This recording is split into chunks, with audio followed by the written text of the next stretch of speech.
Okay, so thank you so much for joining us here. We're doing a special quality English webinar for you, and we're going to be doing a Q&A for your questions, particularly focusing about marketing and selling your online courses. And I'm here with Herbert Gerzer, who is a specialist in digital advertising and has a huge amount of experience, not just in any segment, but specifically for language schools and helping them sell their online courses. So we're in very good company, and I'm very excited to join with Herbert, and hopefully we can make the most of this time together. Fantastic. Thanks for the introduction, Alex. Now, Shall we? Sorry. yeah, now we're gonna, Herbert, you're gonna probably take over from here. We're gonna go through basically a bit of a presentation to sort of, I guess, create some foundation for our conversation. And then at the end of that, we're gonna pass it more over to you and start going through some questions. So Herbert. Wonderful. Looking forward to it. Fantastic. Let me just share my screen with you again. Can you see it? Sure can. Wonderful. So yeah, just in these, in this very short, 10 minutes, I wanted to introduce to you maybe some topics that are new to you in terms of marketing your online or marketing your language courses at the moment during this time, and just sharing you some experiences and some tips and tricks of what has worked for other language schools. So we are going to get quite granular, and I'm going to show you some examples of ads, Facebook and Instagram ads that have really worked in to increase enrollments and acquire students for language courses. And then I'd love to hear any of your questions about digital advertising or digital marketing for your school. So right now, it is difficult, and I think a lot of language schools have noticed that their old, or the marketing channels that they used up to March or April when lockdown hit are probably not very effective at the moment, whether that be having all your business through agents. A lot of schools that I speak to, especially ESL schools, have 70, 80, 90% of their business run through agents, which is fantastic. Agents are a great part of the whole industry, and much needed.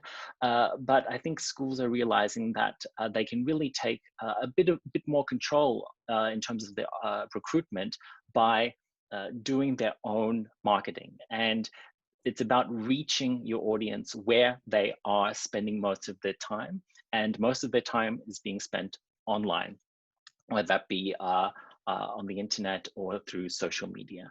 So where we first start is creating a retargeting campaign, which is really the easiest, the most effective way of staying in front of your audience. And what retargeting means is focusing on those people who have already engaged with your school, whether that be they have visited your website, or maybe a specific page on your website. They are your Facebook and Instagram followers. They are unconverted leads, people who have inquired in the past, filled out a contact form or a registration form, but haven't paid. And it also includes your newsletter subscribers, past, current, and future students as well. So the powerful thing with Facebook is that we can create these kind of audiences, and then we can show them ads to push them along their enrollment journey. And it's great, especially in times like these, to offer some sort of promotions or discount to really get them to pull out their credit cards and enroll in a course. The next thing we look at is picking your niche, especially if you are investing precious resources in online marketing. You do not want to use the spray and pray approach of marketing anyone, anywhere, for any language course. You really want to know who is your audience, what kind of courses have been your best sellers up to now, whether that be your academic English courses, English for specific purposes, pathway programs, etc., and knowing which market to target. Usually, we right now it's best to focus firstly on your local and domestic market. I know this might not be applicable to all English schools, but say you are an ESL school in London, is focusing on people in London or the greater area, and leverage your existing reputation to market to them and get them to sign up for either face-to-face courses or online courses. And then once you have exhausted that pool of leads or that audience, then it's time to look outside, whether that be the region where your school is located, the whole country, and then in specific countries where you already have a presence. So maybe you already have established relationships with agents in Brazil, or you have a lot of Brazilian students, you have testimonials from them, and then you can use that in your ads to really reach out to them because you already know that market. I wouldn't spend a lot of money right now in marketing to new markets around the world without doing your research or without having a lot of investment behind you, because every language school on the planet is marketing to everyone right now. So it's best to pick your niche and know who your best students are, so to say. Then it is finding your audience and finding where your audience are on the internet. Usually Facebook and Instagram is a good place to start with. Facebook owns Instagram, so when you advertise on Facebook, you also advertise on Instagram, as well as the Facebook Audience Network, which encompasses about 80% of the internet. So no matter whether your prospective student is reading a news website or looking up something on the internet, you will be there. And then, of course, it's running the campaigns, and this is where the juicy stuff comes in about how to write an ad or create an ad that is compelling, that resonates with your prospective students and gets them to take action. And I would like to show you some examples of those ads and give you some tips and tricks that you can use in your own online marketing. Sounds great. So yeah, this is an example ad that many of you probably have seen before, or even many of you have posted before in an ad. Every language school has tried out Facebook and Instagram ads before, and this is usually the ad that they go with. It's a very short ad copy. The text is all about the school and nothing about the learner or the prospective student. They usually use a stock photo that they found on the internet, and the headline is something very, very generic. Enroll now in our English course. The problem with this is it's not very inspiring. It doesn't attract people to read more or click on your ads.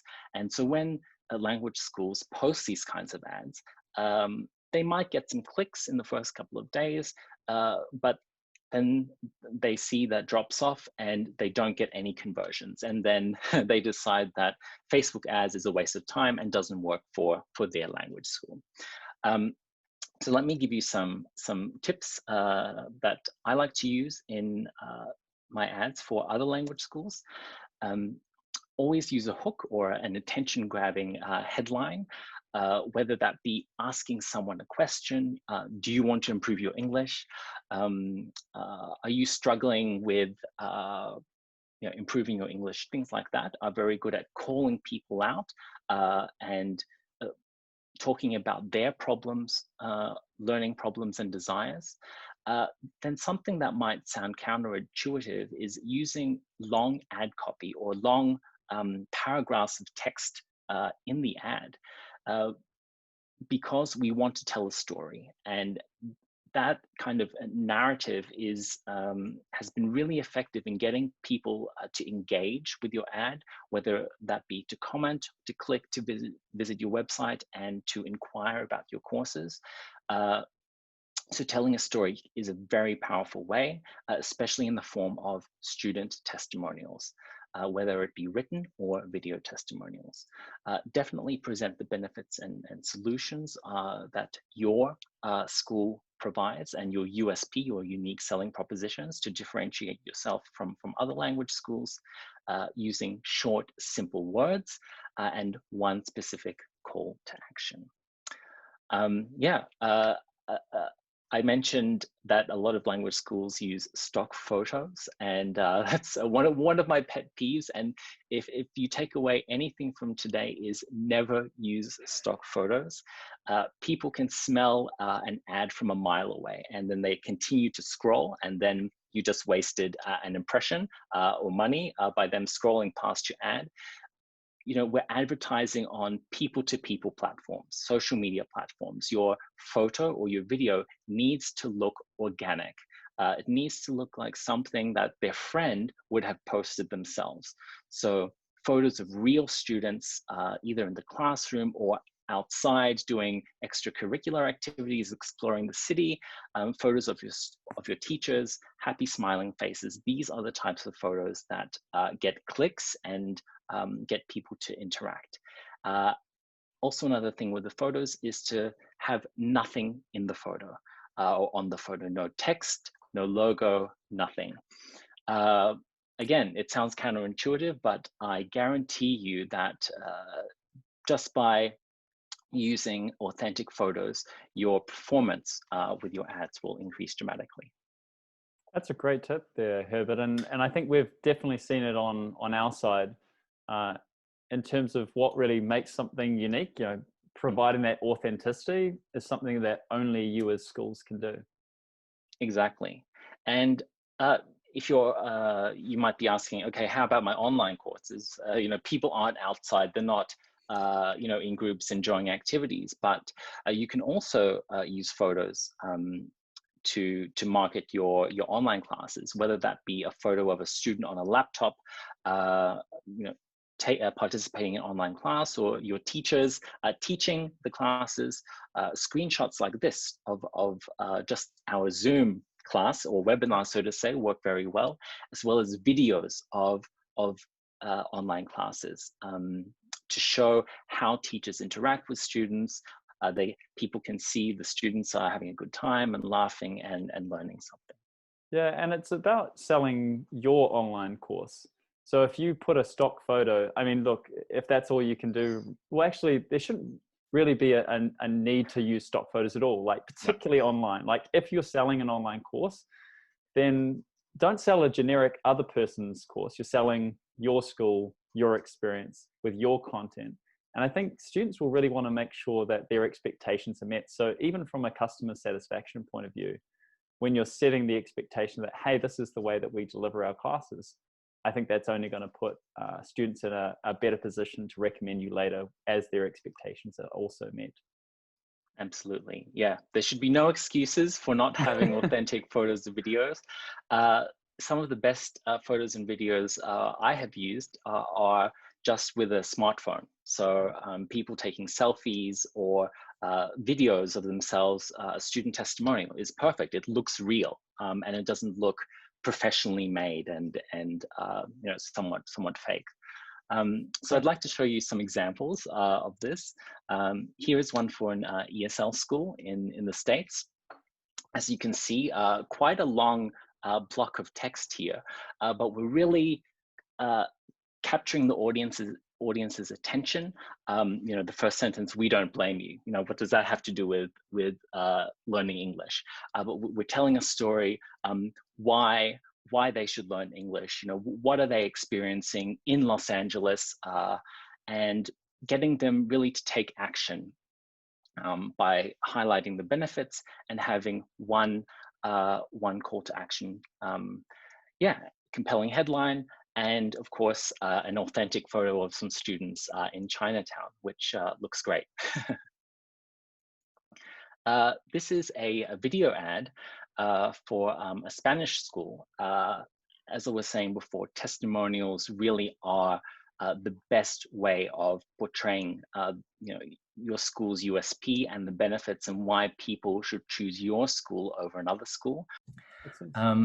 Another one here is a video ad, which I'd actually like to play. I've turned the sound on, so you should be able to hear it. And this is the student testimonial. And as I said before, student testimonials are the most powerful resource or asset you can use in any form of marketing. And this is one. This is more professionally done, but again, you really only need a smartphone and possibly a good, cheap €10 microphone. So I'll play this so you can see what it's all about. Estaba estudiando en otra escuela durante un año y no he notado progreso. No podría ni hablar, no entender ni nada. But like day by day, poco a poco, ahora yo puedo hablar. Después empecé a estudiar en Speakeasy. Después de un mes y medio podría hablar con gente y podría entender gente. I feel amazing. Yeah, so that's a little 30-second video that has been extremely effective in getting students to contact the school and enroll in Spanish courses. This is a really clever technique though as well, Herbert. I'm just thinking that some schools might be like, I don't have the language skills to like maybe I'm worried about my translation. Like if you've got, let's say that you're targeting, let's say Brazil for now. Mm-hmm. This person was speaking in Portuguese, speaking in their own language, showing, adding little bits of English. But if somebody doesn't understand English, they're going to want to hear that testimonial possibly in their own language. Absolutely. And you should, I mean, that's a good point in terms of international marketing. So, promoting your courses in, Latin America, Brazil, Southeast Asia, you could write the ad and have videos in English, but you're really cutting out a huge portion of, potential students. So you do need to make the effort of getting things translated, getting videos of that student in their native language, and then embedding subtitles. It really doesn't take much. There are services that do subtitles for you, and it costs under €10. So but it makes a huge difference. And I think it really resonates again the fact that how important it is to pick that niche, and that niche also maybe I think you gave a great tip before about starting locally, but then sort of beyond that, you are going to need to make some decisions about the kinds of markets you want to, because you won't have resources for everyone, and you don't need absolutely to. Not. No, you don't. Just other ads here on the left for a German school, and on the right for a French school. Again, we're getting their attention. On the left here, this is actually a retargeting ad. So this is an ad that would be shown to someone who has already visited the website. A good question: did you change your mind? We saw you were thinking about or looking at joining one of our online German courses. It calls them out. Oh, that's me. I went to your website. I'm interested. You follow people around the internet. That's the thing. And take them from each step of the journey towards enrollment. A great way to get people to take action is to create a sense of urgency, whether that be you have certain intakes with your courses, or weekly or monthly intakes, and get them to put the pressure on them to enroll before that cutoff, or maybe you have a time-sensitive offer or a promotion or a discount that ends by a certain time. These are all great ways of getting people to take action. These are great, Herbert. And I think one of the things that always sort of blows me away is how much experience you have with this. This isn't just you coming out with, hey, theoretically these could work. These are, you have a lot of experience with a really wide range of language schools. So I think this is really helpful for all of us. We're going to be soon getting into the Q&A section. So please start popping in your questions. We have a couple already. Herbert, is there anything else that you'd like to sort of round out our kind of initial kind of giving, and then we'll start working on some questions together with our audience? Yeah. Just one more slide with just to show you the power of retargeting and why this is the first place we start. And you can start a retargeting campaign on Facebook and Instagram for as little as €5, £5 a day. So again, no excuses not to do it. And you're targeting warm audiences here, people who are already engaged with you. And you can have ads run wherever your prospective students are on the internet. For example, here in the middle and on the right, on news websites, your ad will pop up here, or even the video will pop up. Or on the left, if they're looking for a vegan recipe, your ad will be there. So, that is the power of retargeting, and it should really be the first place language schools start when looking at online paid advertising. Phenomenal. Thank you so much for that, Herbert. And this is not the end of this webinar. We're going to continue with some conversations with you. So firstly, let me thank you, Herbert, and let's get on to some questions. So, sure. Herbert, what we'll do, yes, excellent, perfect. Let's go some Q&A. Now, we've got one already. So while we're answering this one, if you do have some questions in mind, or even themes, start popping those into the chat and we'll be able to start working through that with you. Now, let's just see. Louise, actually, you've got power over there, Herbert. Louise, sure. if you're okay with it, we might actually enable your audio so that you can ask your question, and then we can also respond in a bit more of a natural manner, if that's okay with you. Do you know how to do that, Herbert? Sorry, yeah, I'm just, I'm in the chat. Just a second. No. Hi there. Hi. Hi, Louise. Hi, thanks for your time today, and some good tips already. So I'm here from ATC in Ireland. Mm-hmm. I was actually just wondering, how important do you think it is to write ads in the language of the country that you're setting the ad?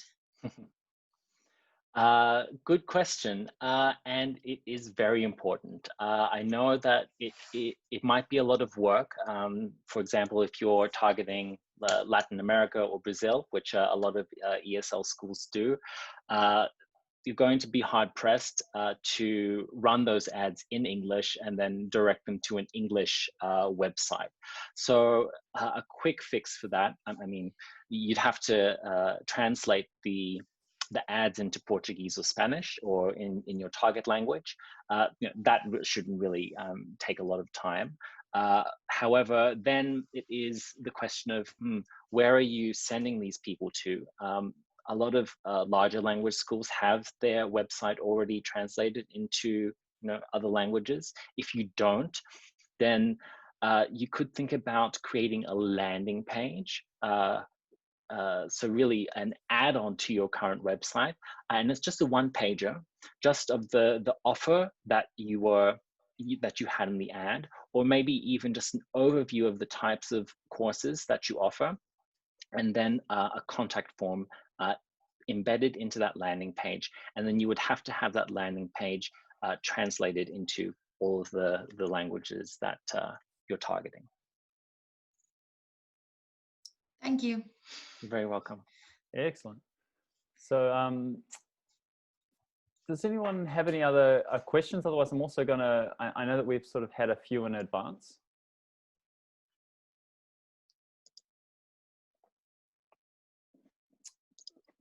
Let's just dig into that a little bit with the landing pages. I feel like this is something that I've noticed a lot.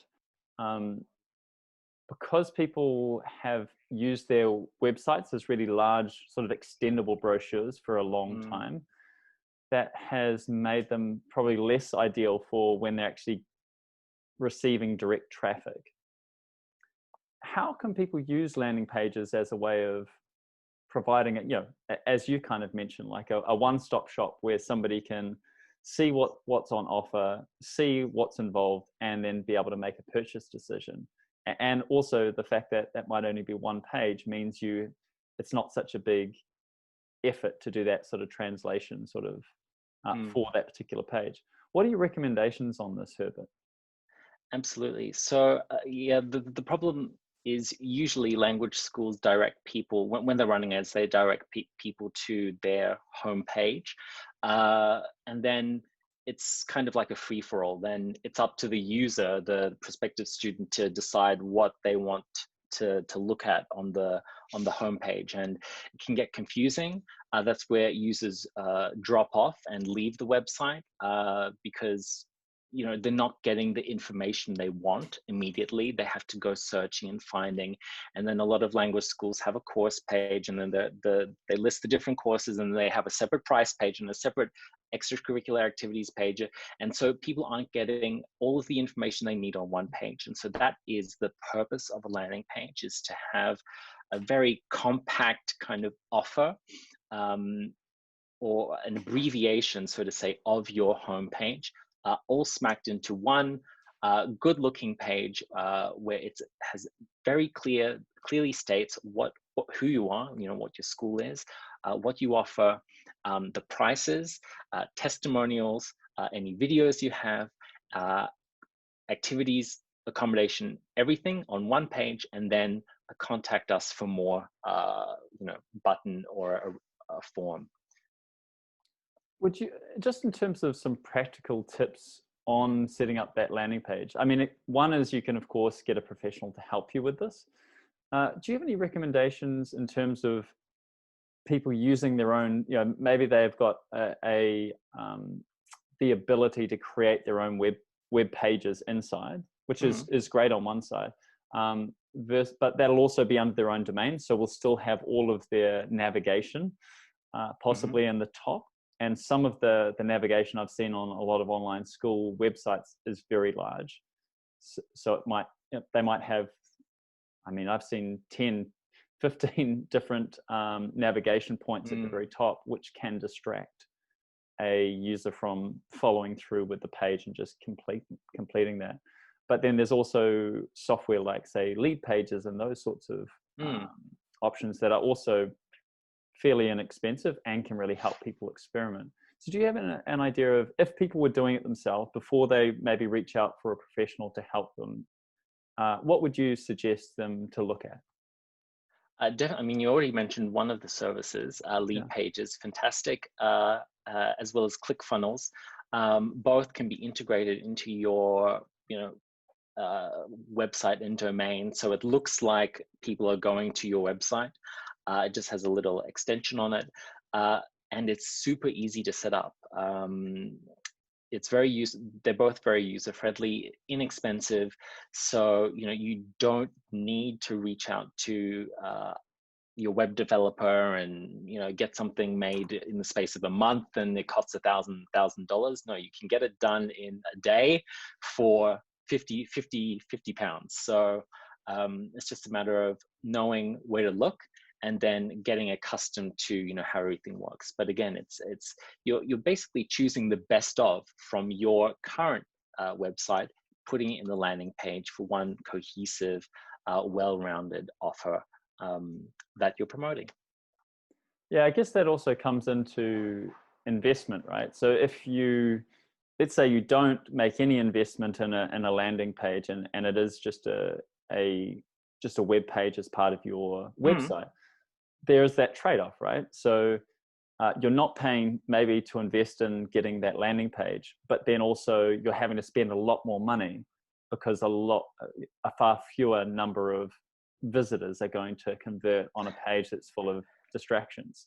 So I think sometimes when you're looking at these things, they can be a bit of a false saving. I'm saving money by not getting a developer or professional, but then I'm having to spend 2-3 times as much money on advertising to be able to get the same number of leads. So I think that's something helpful. Absolutely. Look, your main website can definitely work as well. I'm not saying everyone needs to have a landing page. If you're promoting your online courses, for example, then have send users to that dedicated online course page where they have all the information about how things are run, the schedule, prices, a testimonial, maybe a small video showing how it works, and that's fine. And then one call to action. So contact us now, or maybe some schools even have a booking system in place where people can register and pay online, which is even better. Yeah, anything to make it easier for the prospective student to get to enrollment. And I think maybe there's an element of priorities there as well. So certainly in almost every other website outside of education, there's typically a very central call to action, and often like a hero piece, which is either an image, or particularly that image is targeting a certain type of individual or type of action. Like maybe it's a course or something that they're wanting to kind of promote. Do you have any advice on maybe what that could and should be, particularly since a lot of schools have quite a wide offering? Do you have any kind of ways of thinking about how they can make the most of their current website? I guess just adjusting the wording of the current website and adding individual pieces of the puzzle to the current course page.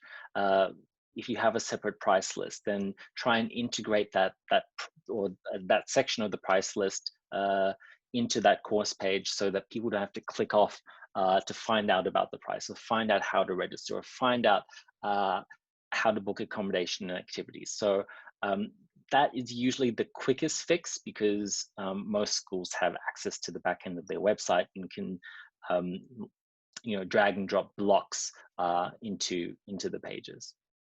Yeah, that's a great tip. So instead of sort of relying on a pricing page that lists every single course in one massive kind of list, sort of allowing the pricing, everything to be in that one page for every single course, so they can make a buying decision there. That's great. Actually, on that, with your ads, where are most people being sent to? In your experience, are they being sent to a landing page? If they don't have a landing page, are they being sent to a particular course page or something else? It's usually a specific course page. Great. Yeah. So for example, for a Spanish school in Barcelona, we're marketing Spanish courses, and of course that school has many different Spanish courses, evening classes, semi-intensive, intensive, super intensive, but we send everyone to the most popular course, which is the intensive course. So that is also a solution, and that works as well, as long as the remaining bits of the website are up to scratch and is easy for the user to go through. Excellent. So I think we've gone through a lot today, Herbert. So we've gone through retargeting, we've gone through finding a niche, we've gone through finding that audience, and also how you run campaigns. I think we've covered a number of different tips around websites, how to use language, how to pick that niche. So I think a particularly important thing I've noticed with online language schools. And when you're doing that with online courses, I think it's even more important, because there's a lot of generic courses out there. So having something that makes you unique, special, stand out is, I think, particularly important, since people may shop around. I think they're going to shop around in any case. So you want to have something that's memorable for them. Any last kind of tips? And otherwise, I think we'll wrap this up, and it's been great so far. Yeah, I mean, with everything, with the borders starting slowly opening up, now is the time to start looking at marketing again. I know a lot of schools had to stop marketing for financial reasons. My advice was to continue marketing, even just a little bit, to stay present in the market and project that image of stability. But now is the time, to ramp things up again, and to be present and stay in front of your audience. Sounds great. Thank you so much, Herbert. Now, I've just put my own Calendly in the chat, so if you want to connect with me, you can do that. And otherwise, simply send me an email. My email is alex@learncube.co.uk. And just give me an email, and we can arrange a time to catch up. And otherwise, Herbert, how can somebody get hold of you? Sure, through my website, herbertgerzer.com. And yeah, they can also schedule a time to speak with me and talk about their plans for marketing. Exactly. Thank you so much for joining us, and we really look forward to seeing you again next week. Thanks again. Bye. Got this for everyone else. So thank you very much for joining us today. My name is Alex Asher. I'm the CEO of LearnCube, and we specialize in a virtual classroom and online school solution for language schools. And one of the great things about what I do is I get to meet really good people and really helpful people like Herbert.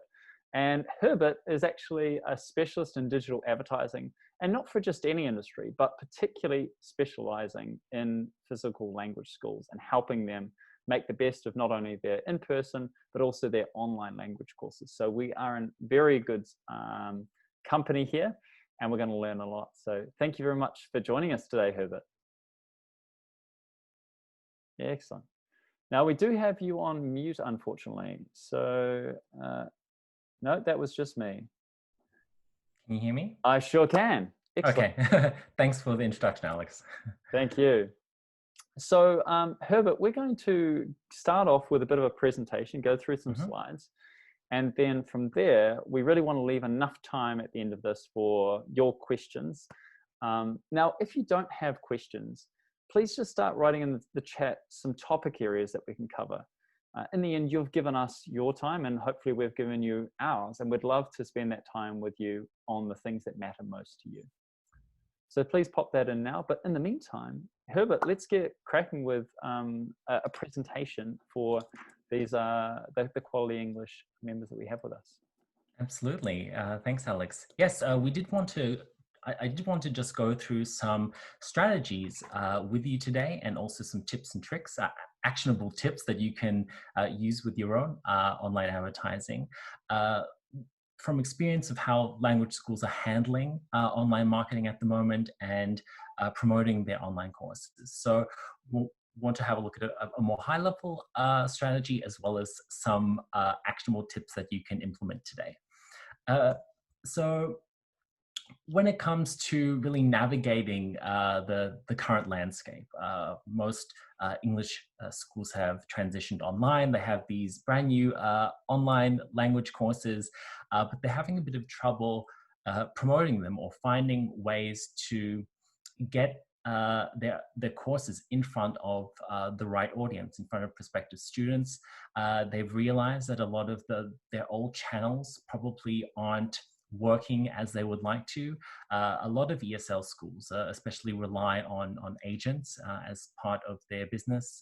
Some schools I work with have 90% of all of their students come through agents, and that has dried up a bit. And so it's just a new way for language schools to take more control of their own recruitment process and do their own online marketing. And what we found the best way to start is with a retargeting campaign. And what that means is focusing on people who have already engaged with your school, who already know about you, which means creating campaigns to people who have already visited your website, who are Facebook and Instagram followers, who are unconverted leads, people who have filled in a contact form or registration form but haven't paid or enrolled yet. This can also be lists of newsletter subscribers, past students, current students, and future students. And the great thing is with Facebook, the Facebook ad platform, is that you can create these custom audiences and create ads specifically for these people who are further along the sales journey, and we're just pushing them along that enrollment journey towards becoming a paid student. And I'll show you some ads in a second on how we can form and create retargeting ads. The next step is usually trying to pick your niche and not adopting the spray and pray approach, where you promote all of your courses to anyone in the whole world interested in learning English. A lot of schools do that, and it takes a lot of investment to be able to target a lot of countries. So what we found works is, firstly, looking towards home, looking closer to home, so focusing on your local or domestic market. This applies for most schools. I know if you are a local school in a small town, this might not work. But for example, an ESL school in a larger city could target expats and foreigners living in the city or the surrounding areas and their families. And you can leverage your already established reputation there. And once you have these campaigns running, then you can look at broadening or expanding that geographic area towards surrounding cities, your whole country. And then if you want to go into international campaigns, again, look at what has worked in the past for you. Maybe you already have established relationships with agents in a certain country, or you have a very large student base from Brazil or Latin America or Southeast Asia, and focus on that, because you can utilize student testimonials, for example, to really be super focused in targeting that particular market. Once you know who you're wanting to target, then it's a matter of finding where your audience is hanging out. And at the moment, everyone is online. So it is, I want to know where your prospective student is spending most of their time. Usually it's either Facebook, Instagram, one of the other social media platforms, or Google. And the great thing about Facebook is Facebook and Instagram are both, Facebook owns Instagram, so you're not only getting Facebook ads, you're also getting Instagram ads, as well as Facebook's audience network, which basically covers 80% of the internet. So, one of those two is going to be your best bet. And then in terms of running campaigns, making and creating ads that really resonate with your audience, getting them to engage with the ad and getting them to take action, whether that be to comment, to click on the ad, to go to your website, to fill out a contact form or registration form to get more information. So yeah, that's a bit of the high level approach. And I'd love to show you a few examples of ads that have worked for other language schools during this time. Yeah, I think what's going to be really relevant is that when Herbert brings this up, this is not just theory, this is practiced, and sort of, and in a way, you're one of the few people that would have exposure to such an array of different kinds of schools, kinds of advertising. So it's really, really valuable. Exactly, and every school is different. An ES school in London, will have to have a different approach to an ES school in a non-English speaking country. And a Spanish school in Barcelona will have a different approach to a German school in Germany. So it's about finding the right formula that works for your particular case. So I wanted to show you this ad. This is probably an ad that most language schools have seen before, and probably have created themselves and spent some money promoting on Facebook or one of the other platforms. And usually what happens is they post this type of ad. They get a few clicks, get a few hits, get a few comments, but then after a few days it drops off.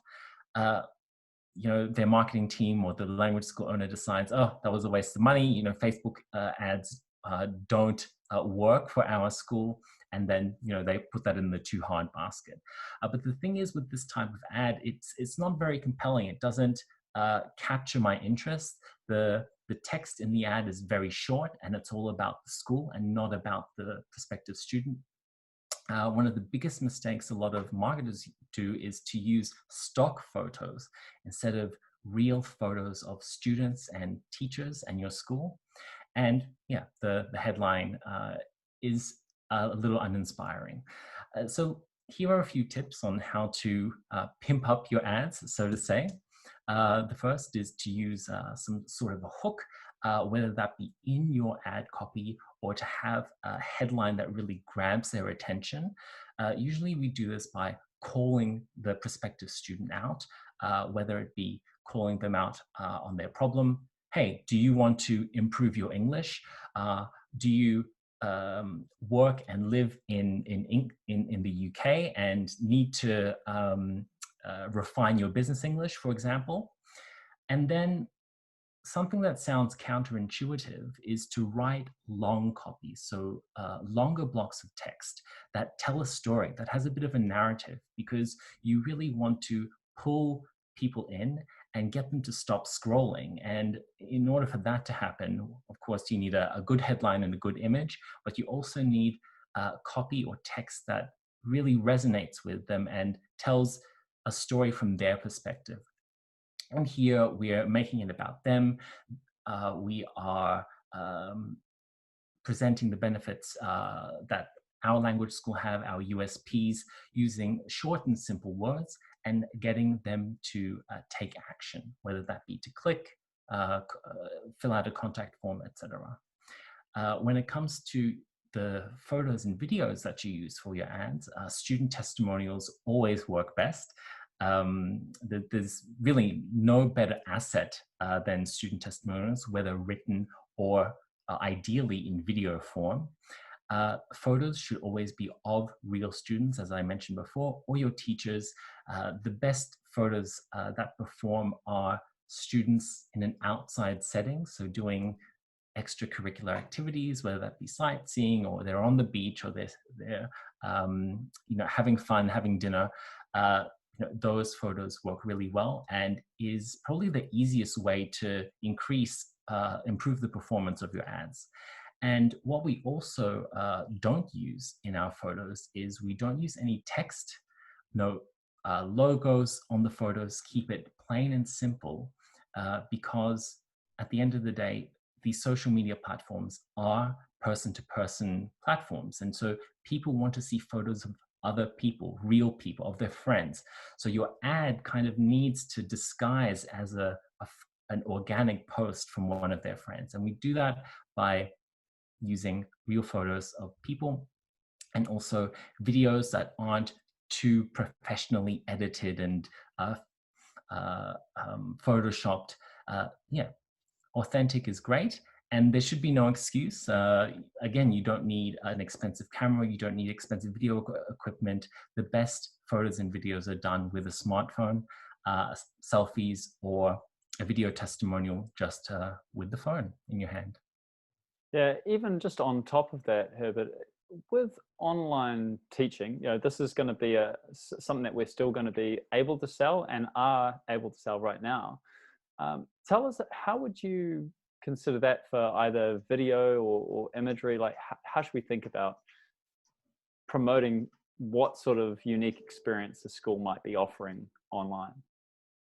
Absolutely. Of course, it's probably difficult to upload a photo of a group of people having fun at an extracurricular event if you're promoting your online course. So what has worked for schools is individual photos, so of singular people, either students on their laptop, participating in an online course, teachers teaching students on the laptop, even screenshots of Zoom or your online learning platform, LearnCube, work excellent because it shows how the teacher interacts with the students. It shows the students learning, maybe the teacher is using or showing the students a video or an image or using a PDF book. That's great in the video as well. That's basically just a screen recording. That's all you need to do is just record the session and use that in one of your ads.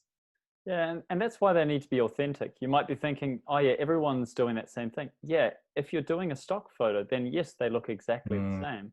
But that's what makes having an authentic image unique. Like that's how you can stand out and show that what you offer is a real thing. And I think it'll give trust and make people feel more comfortable buying it as well. Absolutely. Great. So yeah, I wanted to show you some examples of ads, real ads for language schools that have worked. This one for an ESL school in Los Angeles. As you can see, the text in the ad is quite long, not what you're probably used to. And it's something very different. We don't blame you. Everyone loves Los Angeles. It captures someone's attention. It's probably not something you'd expect to read. So you get people hooked and wanting to read more and find out what you're all about. We have here a compelling headline that really calls out people. Love LA, now learn the language. We're using a very authentic image of two students in Chinatown.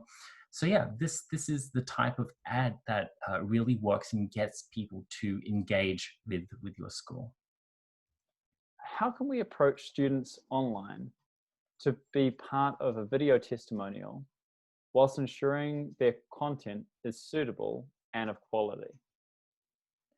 Right. So there are a couple of ways. Then you can send students a sample script of what to say, and of course, they can have a bit of their own flavor, add their own flavor to it. That's probably the best way of doing it. You want to keep these short. You don't want 2-minute long testimonials. Video ads should always be maximum 30 seconds. Yeah.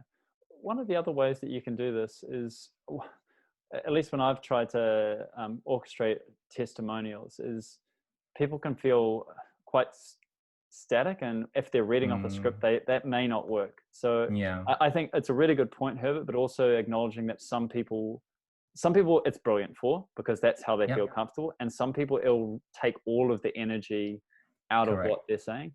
Sometimes it matters less about what they say and compared to how they say it. So if they're like saying it energetically, somebody might not even read the words, but they're seeing this person that's like full of energy and obviously really into it.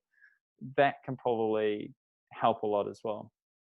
Alternatively, what you can do is send the student questions to answer. So rather than send them a script, send them 2 or 3 questions. Why did you want to learn English? Why did you decide to take this course?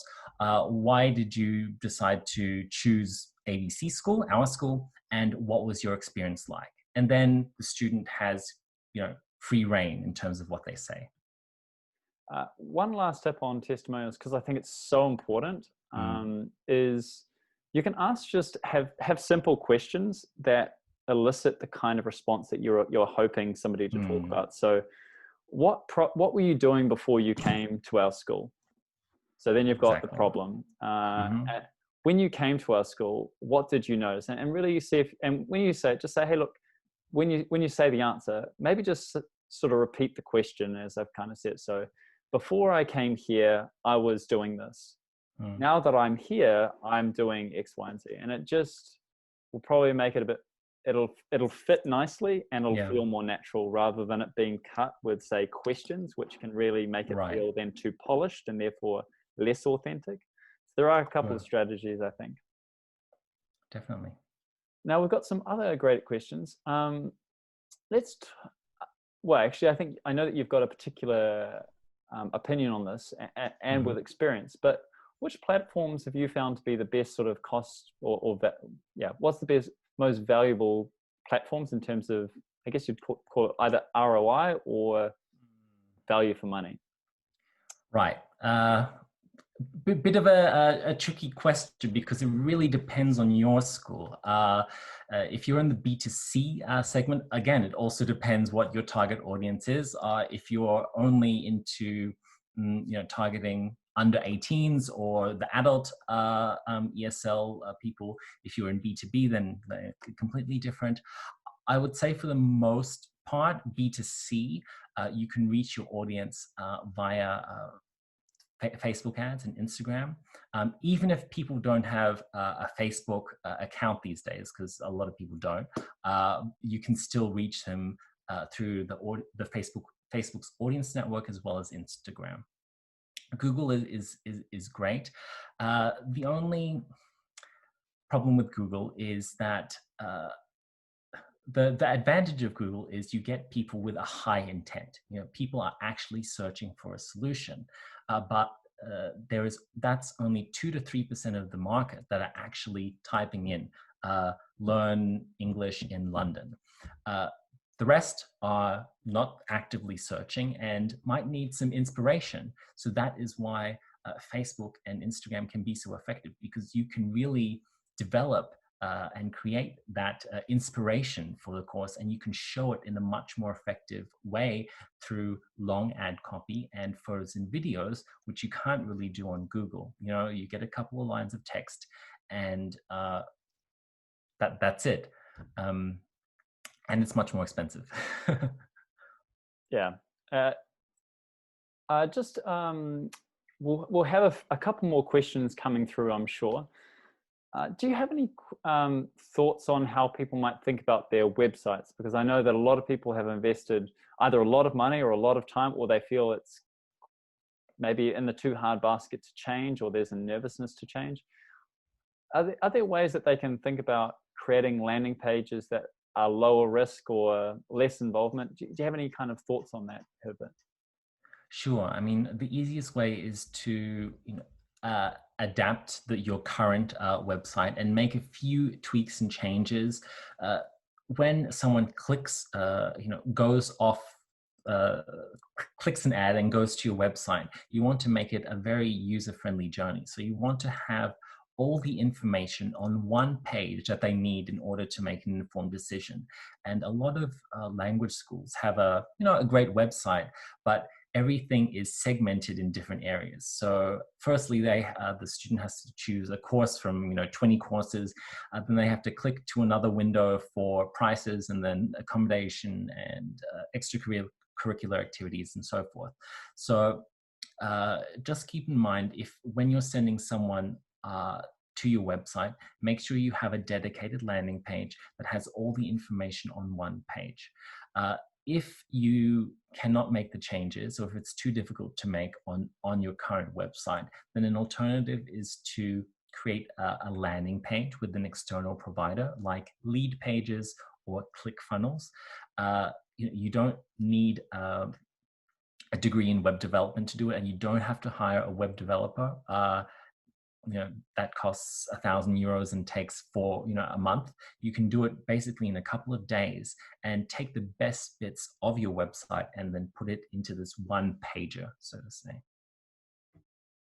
Brilliant. Is there a right Facebook organic reach that's, sorry, I'm just reading this here. Yeah, is that right? Facebook organic reach is very reduced nowadays. Yes and no. I mean, if you are posting on Facebook, as all schools do on their Facebook page, you will notice that the organic reach, so people who are engaging or interacting with your posts, is quite low. At the end of the day, Facebook is a company, and a company that wants to make money, and so they want to push people to invest their resources into paid advertising. I mean, that's the same for Instagram as well. You probably would have noticed, maybe on your personal Instagrams, that less people are interacting with your posts than usual.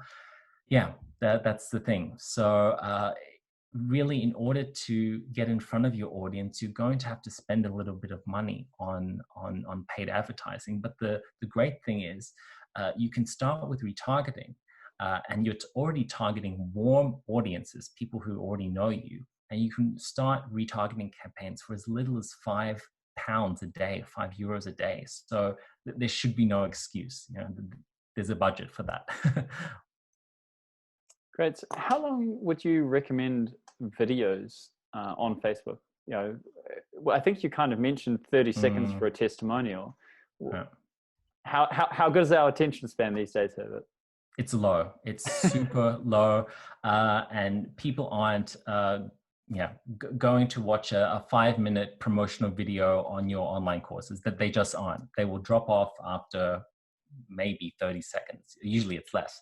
So we want to keep it short. I mean, what you could do is have a series of videos, each 30 seconds long, that touches on different aspects of your online courses, whether that be the methodology you use, or your native speaking teachers, or a student testimonial, your prices, etc. I would break things up into smaller chunks rather than have one long video.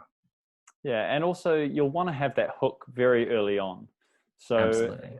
What I've noticed with videos is it's all about you're buying the extra 10 seconds. So the first 5 seconds is to buy you the next 10 seconds. And if you haven't captured them after 10, they leave.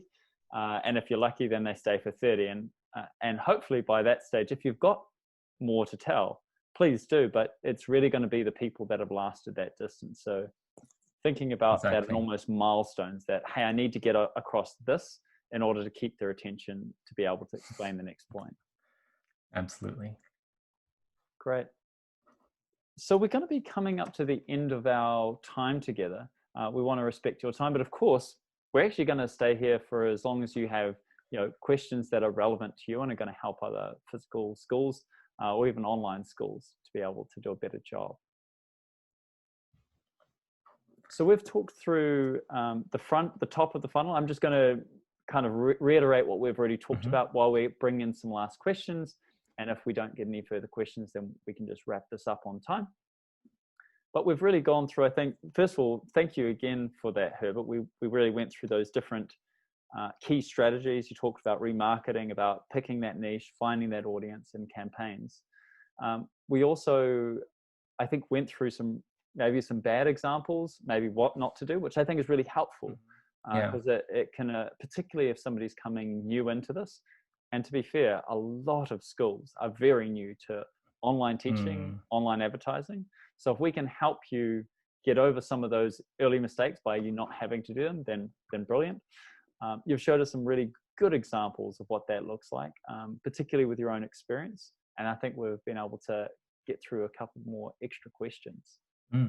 So I think it's been a great webinar, and I've really enjoyed being here with you, Herbert. Thanks, Alex. I'm sure that the rest of the team listening into this are as well. Now, if you'd like to contact either Herbert or I, you can see how you can contact us in the chat. But a simple email, alex@learncube.com, and likewise Herbert, you can meet him on hello@herbertgerzer.com. Wonderful. It Great. was a pleasure. Thanks again, and see you all soon. See you all soon. Bye.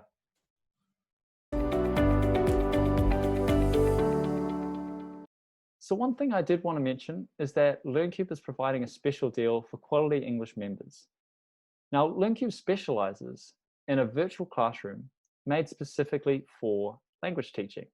We provide the tools, the whiteboard, the content, and all of the controls a teacher would really need to be able to deliver a really effective class online.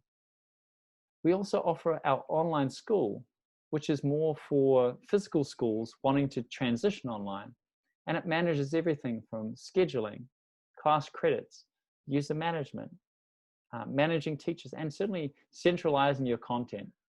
So if you're looking for a really professional, white label and branded experience, then I'd love to talk to you more. My email is alex@learncube.com. That's alex@learncube.com. Thanks very much.